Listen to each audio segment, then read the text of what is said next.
For years, we heard whispers that this island has its own living and breathing ecosystem. And those who have accomplished the trek say that the tough terrains are worth the challenge for the captivating views and wonders of its world. Not to mention the harsh conditions the tropics bring, Hinchinbrook Island is a world-renowned trek for the hungry adventurers. Welcome to part 2 of our Thorsborne adventure.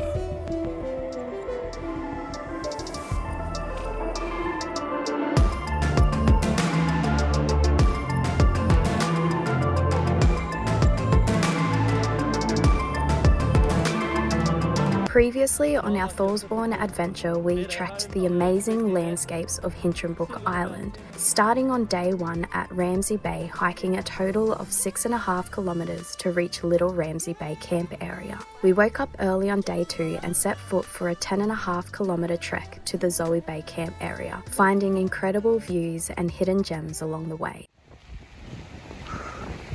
Nice and windy out here. And it just started to sprinkle a little bit.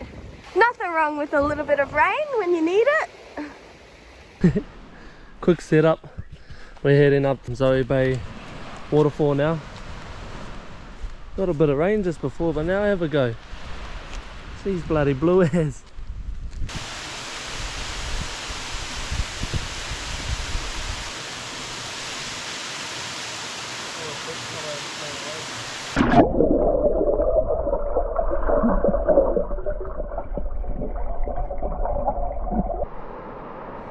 Nick's just swimming around with the jungle perch. It's nice, eh? Really nice spot, man. Woo! Perfect way to cool off after, I think it was about 10k today. Whoa! What? You can see like all the moss just like sitting there in the water. Now, I just want to show everyone how easy these dinners are. They are the bomb. It's all dry food inside, so it really saved us a lot of weight that we would have been carrying. So thank you again, Hinchinbrook Island Cruises. They have these available if you are planning on doing Hinchinbrook. Just got our water on boil on our little stove here, and literally all we do is just rip the tops off. This one's Daly's. He's got mint and rosemary, lamb, yum. These are actually really tasty too. One of that. Holy hecka! Whoa! On the ground. Zip lock it up. 1 minute. Let it to sit for 5 minutes. Our dinner should be ready. Peel this next top bit off. Oh, that smells so good. Dinner is served. This bad boy, hey? Charging everything up, making it worth carrying it. That's us. Day 2, lights out.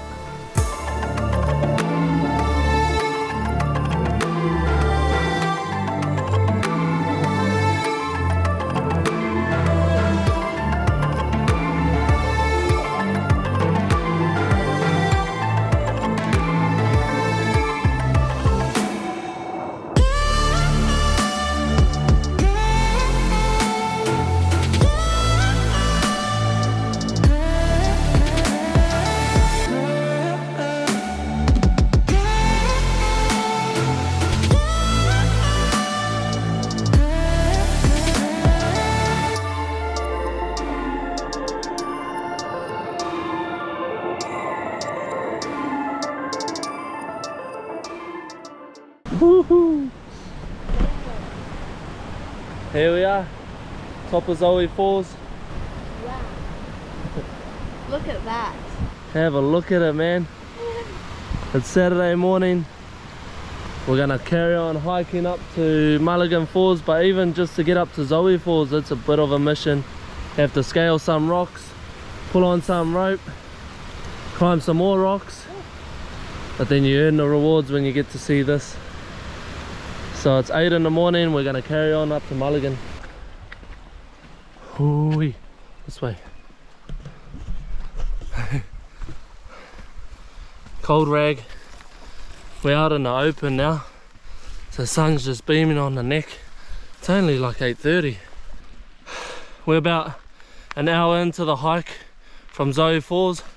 We're just passing through the saddle between the mountains. Whoa, we got like one mountain on the right, one mountain on the left. Yeah, we got mountains either side of us, but we got to get through to the other side to our next camp. Corona.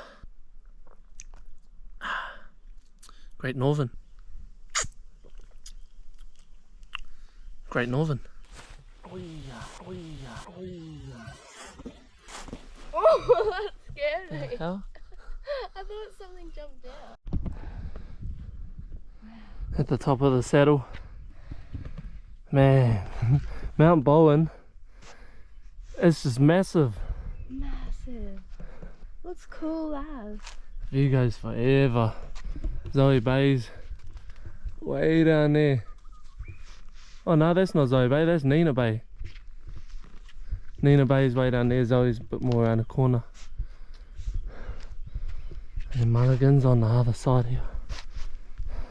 Look at it now. She's full of life in here. The scenery changes that much on this track. Feels like you go through different countries.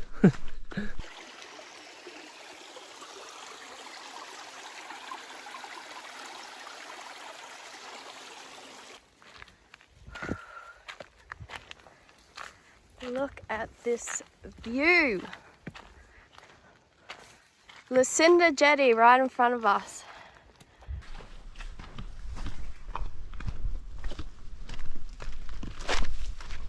Here we are on the other side of the saddle. You can see the Lucinda Jetty in the background. We're over halfway now, so hopefully we can get there in the next hour or two. We've just pulled up at Diamantina Creek. There's a sign back there that says to be real cautious when you cross this creek, especially after a lot of rain.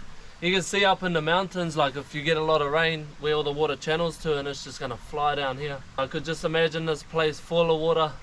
You can see where it heads out to the river mouth as well, out into the ocean. So we're just gonna have a little break here and then jump back on the track and head to our camp, our next camp. What's our next camp? I forgot the name. Mulligan Creek. Mulligan Falls camp.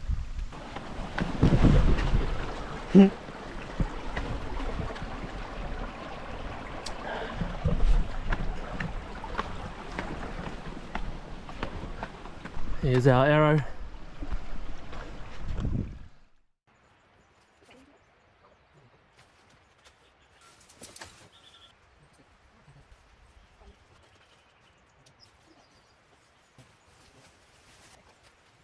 The waterfall is just up here, so we're gonna get changed and head over there for a lunchtime swim. Pretty buggered after that hike, but it's good to get here on lunchtime. Gives us the afternoon to chill out. Mulligan Falls.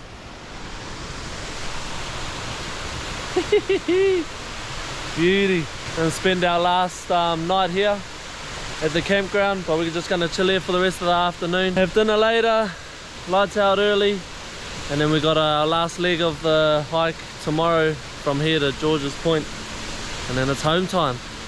This is unreal, man, the whole island. I think the footage is gonna do any of it justice. It's one of those places you need to be here and experience it for yourself. Just look at it, man.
trekking on.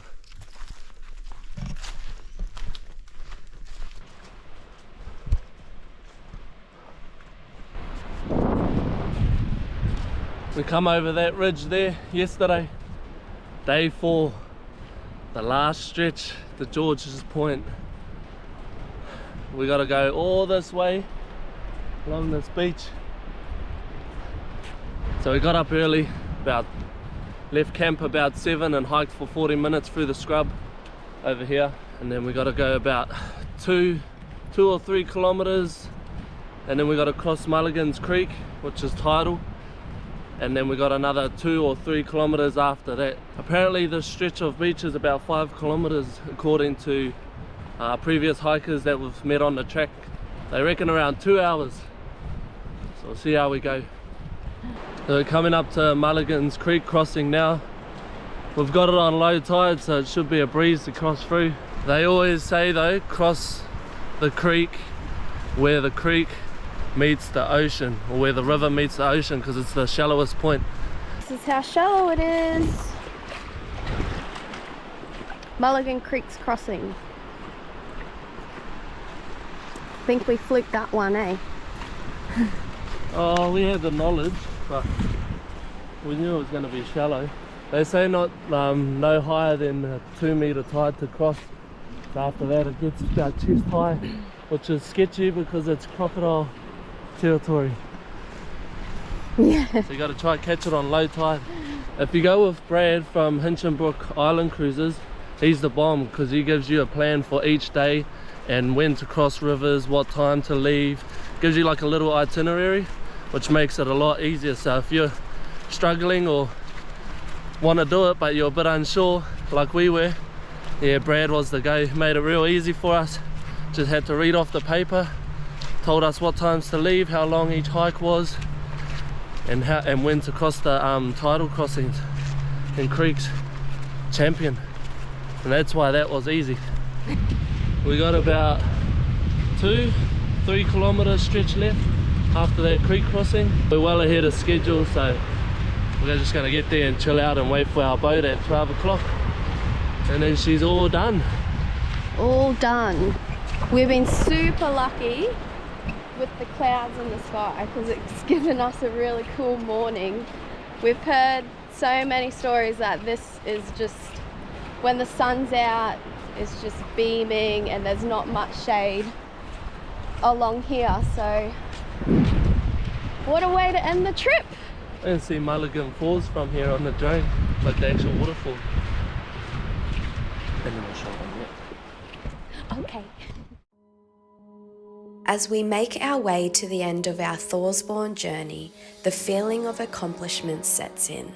4 days of hiking Hinchinbrook Island's magnificent terrain brought physical and also mental challenges us adventurers love to ride. And as our footsteps wash away, the Hinchinbrook beauty continues to thrive as if we were never there, ready for the next adventurer who commits to face an unpredictable wild journey the island effortlessly offers. To end this DB Cuts exclusive, enjoy our last moments of our Thorsborne Trail adventure on Hinchinbrook Island, Tropical North Queensland.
out the gate. Look how crooked the E is on it. The H is skinny. We did our best. What about the DB?